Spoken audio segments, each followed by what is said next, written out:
Rema Namakula yakiguddeko mu ggwanga lye Sweden wali mu kibuga Stockholm gye yabadde agenza okubeera nga akubira abadigize emiziki side ze yo show yasobola okubeera nga tetambulira ddala bulungi nnyo era ng'abantu basobola okubeera nga tebajjira ddala mu bungi nnyo zo tickets abantu bazigulidde ddala mu bungi nnyo era nga obitegeera omuyimbi bw'amala okubeera nga ayimba agendako backstage oba agendako mu bantu be awo n'abeera nga temune ababuuzabuuzako kyekigenda mu maaso muli mutya selfies nazo ne zitandika okubeera nga temunange ziruma munange Rema Namakula waliwo omukyala yavudde Samweya munange n'abeera nga akwata Rema Namakula n'atandika okubeera nga akaabira ddala amaziga nno ddala mukyala yabadde mukulukulu era nga munange Rema Namakula byamusobedde naye awo nyini ntandikadde okubeera nga temunange naye akulukusa amaziga ngenda kubeera nga tembekutirawo osobola okubeera nga olaba embeera nga bwe yabadde esaidi ze nga Rema Namakula gali mu kubeera nga akubira abadigize saidi zeeyo emiziki n'embeera gye mbajjonyoddeko awo eyasobola okubeera nga emutuukako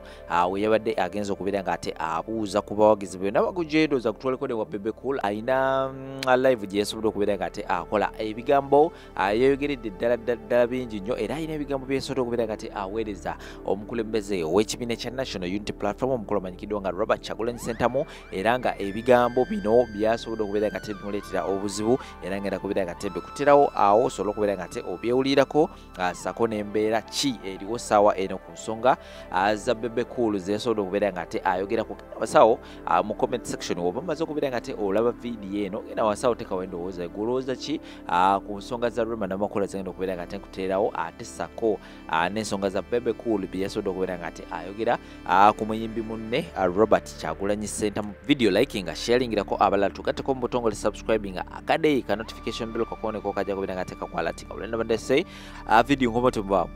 Everyone who lives abroad would rather live in Uganda.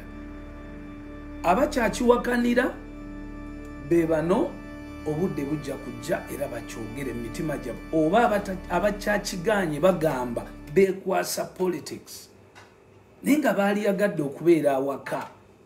So the greener pastures will always be made by you here in Uganda. Bananga abantu ababeera ebweru bayita mu bizibu bingi nnyo. That can't be greener pastures.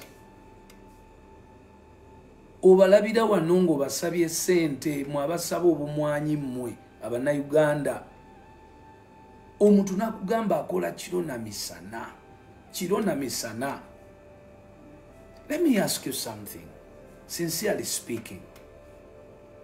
Bwe muba musobola okuva e Uganda nga mbadde mukola misana wokka n'ogenda e Bulaaya n'okola emisana n'ekiro n'oweza ssente zisinga ku ze Uganda kubanga Uganda wali okola misana lwokka naye ebweru okola emirundi ebiri emirimu ebiri naye Uganda wali okola gumu naye gwe n'ogamba nti ebweru ogaggawadde nnyo okoze ssente nnyingi okusinga bwe wali e Uganda ng'ate oganye okunyonyola abantu nti kati ebweru wooli okola emirundi ebiri towummula. Kati njagala kunyonyolako ku bantu mwali mukirowoozezaako ekyo kubanga emisana bw'oba okukola omulimu gumu e Bulaaya mu Amerika oba e Bungereza akasente mukimanyi tekasobola kuwera. Mukimanyi mwenna baganda bange bamaama mwenna mumanyi. So no neneebuza nze nga Moses obanga Bebe ne ngamba nti ebiseera ebyo wali okyali wano oba mmwe abali wano instead of okugamba nti mukola ssente entono bali bakola nnyingi lwaki temubabuuza bakola emirimu emeka nammwe mugikole wano? Lwaki temukola emirimu ebiri wano? Nova mu office ku ssaawa 11 ey'olweggulo n'ogenda oggulawo saluuni yo ku ssaawa 2 ekiro. Let me ask you something. Ani yakugamba mbu saloon tezisobola kukola kiro? Now I am going to ask you genuine questions. Omuntu ayina saloon esala enviiri ez'abasajja, esala ebirevu, akola enviiri, asiba enviiri. Osobola okumbuulira nti nno gw'alina omulimu gwa Monday to Friday. Ogenda kuddira ennaku z'ebbiri z'olina okubeera n'abaana Saturday ne Sunday awaka, olina okwoza engoye, olina okulabirira ku mwami, olina okukola ebintu ebiri genuine awaka, oziteekemu ogenda mu saloon ku Saturday emisana ne Sunday emisana.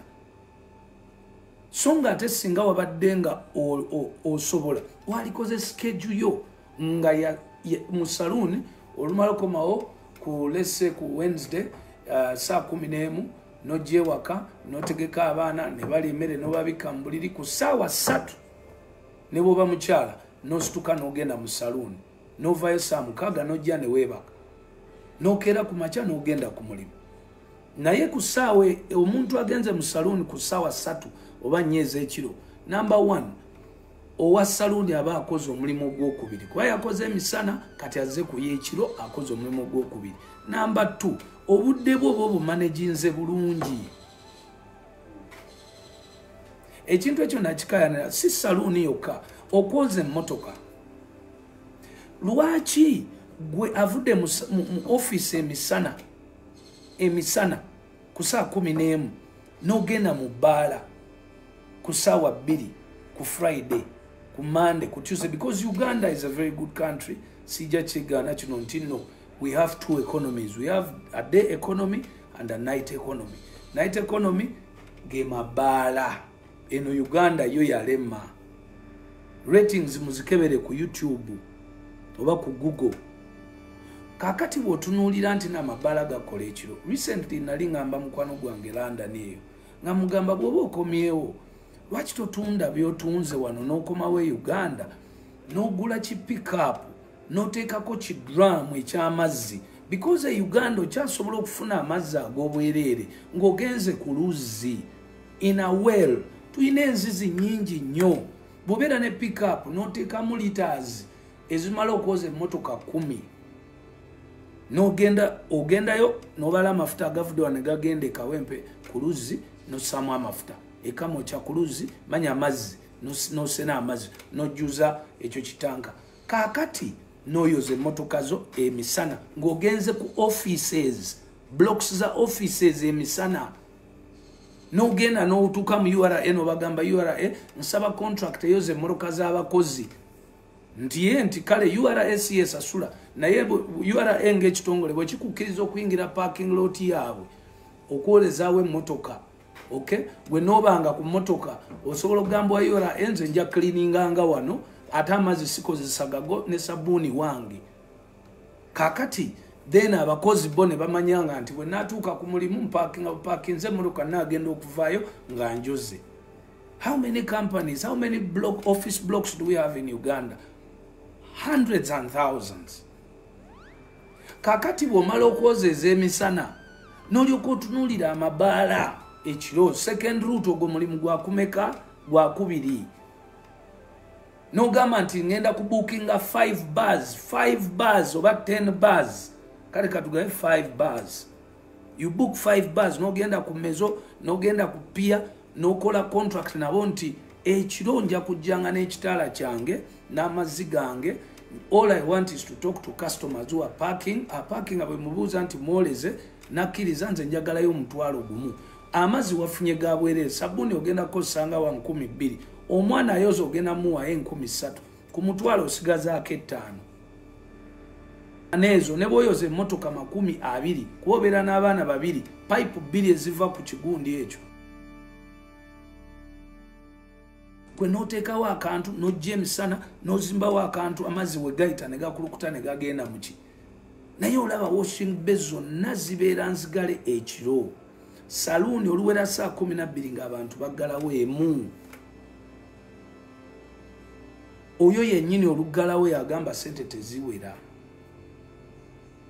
kakati in comparison ku muntu akolera ebweru abantu abakola ebweru banaeka mbabuulire abantu abakola ebweru bakola emirundi 2 kwe kuweze sente tebakulimanga nti wali akola omulimu ogumu ne ziwera tebakikulimba so I think mulina okwewa okufumitirizanga when you're reasoning out things kati ezo mbawadde buwi how Bebekul comes up to think about certain things tebijja buzifa. So back to one of the topics nabadde njogerako ez'okumanya when I said I know the DJs, I know the owners of the radio stations and TV stations, I know everyone. Now, what was I saying to the young artists here? The content was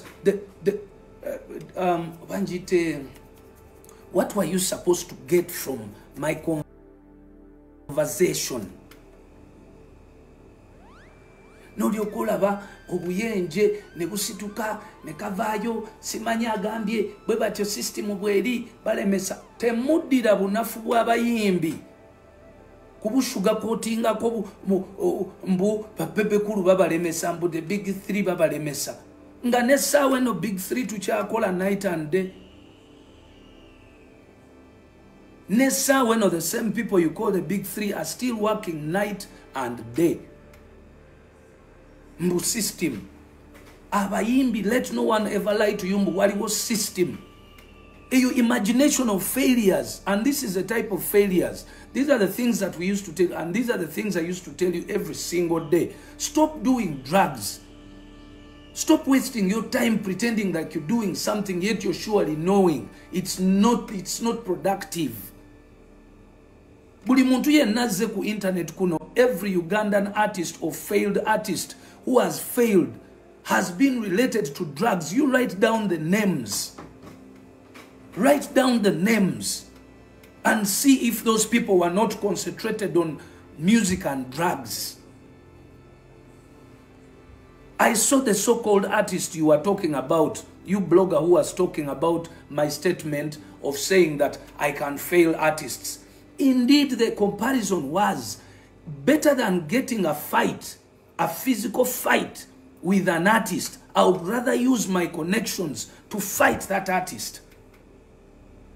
Because this is a race. This was done to me. This is done worldwide by record companies. Record companies, when one is releasing the one artist, the other is releasing another, they will find the best ways of how they can stop the other one from getting to the finish line fast. Temwefula bantu ntino temumanyi exactly what I meant. Don't misguide young people.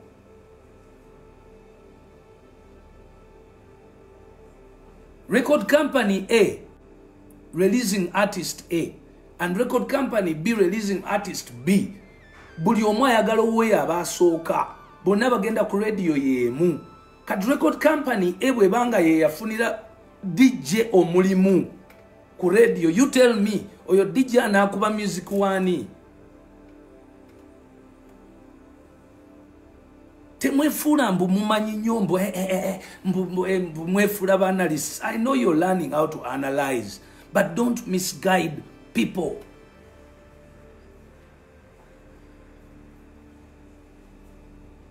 Been able to be real in reality. When I started my music, let me tell you something. When Jose Chameleone came back from Kenya and came here, okay, I also returned after 1 year.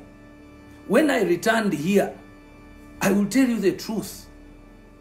Chameleone and the people he was working with could not play my music. As simple as that. His friend DJs could not. And I will even tell you this one DJ that I got a job myself.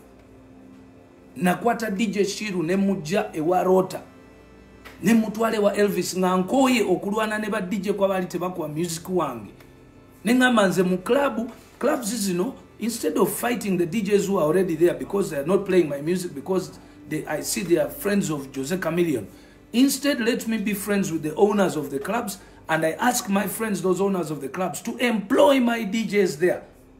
So when I took my DJs in there, then some of my music started to play in there.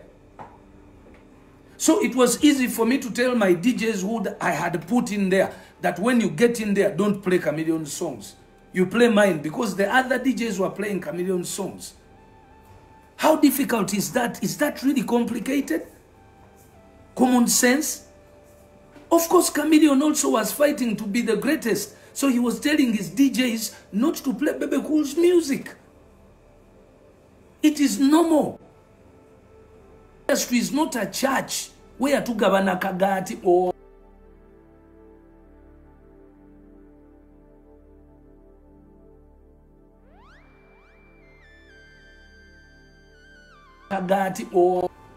life is a jungle. You know, saying learn to make friends. social capital. Naye mmwe Bebe Cool ayinayo omutwe omulala ng'ogyeko guno ogwogera bino. Waliyo omutwe omulala gw'ayina gwakozesa. Obadde okimanyi nti tuyinza okubeera wano nga tulowooza Bebe Cool musiru. You see, like me, as a person, saagala kwogera ku balala. Ebbanga lyemaze ku nsi emyaka gye nnyina 47 close to 50 years serving. Ompulira siwuliyangako statement ya magezi ng'eva mu Bebe Cool. Mujja kunsonyiwa abamwagala. Nze buli we mulaba aba ayogera bya kisiru, aba ayokya, abeera mu kukuba mimiro, abeera mu kweripa ku mwana muto. Omanyi nti Bebe Cool agenda neerabira nti no ye mukulu wa Bobi Wine. Ate kimukalubiriza nnyo okuyingiza mutwe nti muto we yamuleka. Ekyo kintu kimusumbuwa up to now. Simanyi lwaki. Ate biseera nenziramu ne muddiramu. You see, kya buntu okulaba omuntu gwe wali osinga nga yakuyitako nga ne mukona tomulaba, ne mukona eddala tomulaba, ate nga tolina ssuubi lya kuddamu mulaba. Nga bye mwogera bya njawulo, emikwano gyakyuka. Owulira nti bwe kiba nti Bebe Cool abantu beewaanira kuba na namba z'abambasada, ba komishona bansi, ba AU, ba UN, ba BCDC, BBC, TS4 zonna. Abantu balina namba z'abo abantu benjogedde, abakulembeze b'ensi ziri ezimalayo. Nga gwe weewaana kuba na namba z'aba DJ, bazinyi ba karaoke, bazinyi ba kimansulo. Oshegede muno yabadde eri bali mu kusabira paapa, boogera bintu bya magezi, ali mu kukiringa babwana mukulu, barabinga shoulders. Goli eno n'abasiika empuuta ku live. You're making a lot of nonsense. Bebe Cool simanyi lwaki okozesa amaanyi mangi okola ebyekisiru. I don't know why. Up to now. And emyaka gikuleka. There are some things by'olina okukkiriza. Bino abagagamero tebagenda bigamba, family yetu etyo bigamba, omukyala ajja ku kyo bigamba kubanga ajja gamba nyinza okwogera ku Daddy Alpha n'anyiiga. No! Fa balina bigamba. Nti there are some statements z'okola n'olabika ng'omujega. Omusajja omukulu olina ekiwalaata okyalina dread ku mutwe ozaagaza ki? Nkikuddiremu. At 50 years plus, you still have those dreadlocks. Nechiwalata kyesaliridde enviri zitandise okutukako ku mutwe zokka. Okyabifinga mwana gw'osinga myaka. Omwana yakuleka dda. The guy ayambala suit n'alabikanga olabira ddala presidential material. Omukulembeze gwe ne bw'oyambala suit olabikanga omutemi w'ennyama. Ekyo Bobi Wine si akivunaanyizibwako. Meeting za njawulo. Meeting zo zituuza ku TikTok nobeera ne bano simanya bajjaasi. Of all people. Noleta bana abakazi abakulukuta amabeere mwogere ku music industry. Natunuulidde pano yonna gye wabaddeko nga tekuli yadde asobola okudescribinga what is music. Notuuza meeting n'abantu ba P2 gwe wennyini oli wa senior 4. Oyina statement lumu gye wakola n'eŋŋamba naye omusajja ono ayina abaana. Mbu owa PCB wagamba PEM mbu owa PCM asingo wa diploma. Can you imagine? No mubuuza PCM ku level ki ey'okusoma mu class ki no wa diploma level ki. Ekyo bwe kiba kyagana okutegeera like nga nakyo kyakulema okusengejja. Then you have no right okwogera ku bintu by'amagezi. You cannot be there n'ogamba Bobi Wine ayogera bya kisiru. No. Nze myaka gye maze ku dunia gyonna sirabangako Bebe Cool ng'ayogera kyamagezi.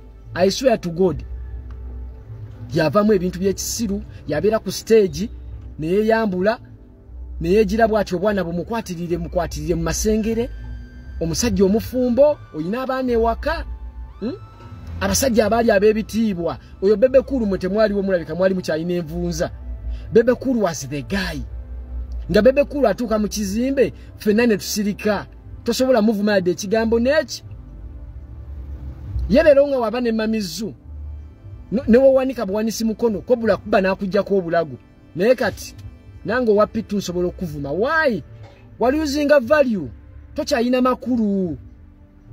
tukusubira ku bintu bikuongerako bigenda mu maaso naye bwoba okya discussinga ba DJ musimanya wengamba gundi oluyimba lotaluzanya tajja dduzanya olulwani yagano dduzanya saka musimanya gundi conflex you have this song of yours, is it called champanya? There's this song of yours oba champanya oba biki ekyo kimba kyotukaka ekyakoma ku round about ebugolobi ne kyetolwa nalya kiwatule ne kidde ewaka ne makinde tetwakifuna owulira. And from there you be there making noise, you're shouting oyo musinga oyo nze namumentalinga boss. That was by then. Ompulide kati wakutenekana akajega akayina amaaso gakalinga aga kangaru kana akasajja akalinga ekikere mukategedde akwa muzeeyi at 70 years nokera ku macha nova mbuliri nti tugenze kukola lugambo n'abavubuka naye banaye naku eri munsi ku myaka gya sendi njagala kubenga ndi eyo nenywera lwenzoli nzanya gofu ndi eyo mpepe yandya ku miyembe n'essaawa 12 mbu tulina Sunday Nation. Omusajja omukulu okyakolera emitwalo 2 kitundu ku myaka gyo oli ku musajja ali ku status eyensi yonna abajega kakati kana ataasoma yekutteko n'omujega leero n'olabe ennaku. Abalungi abatuuliriza era abatulaba olunaku olwaleero tukyaddeko ewa Sheikh Ashraf Dembe.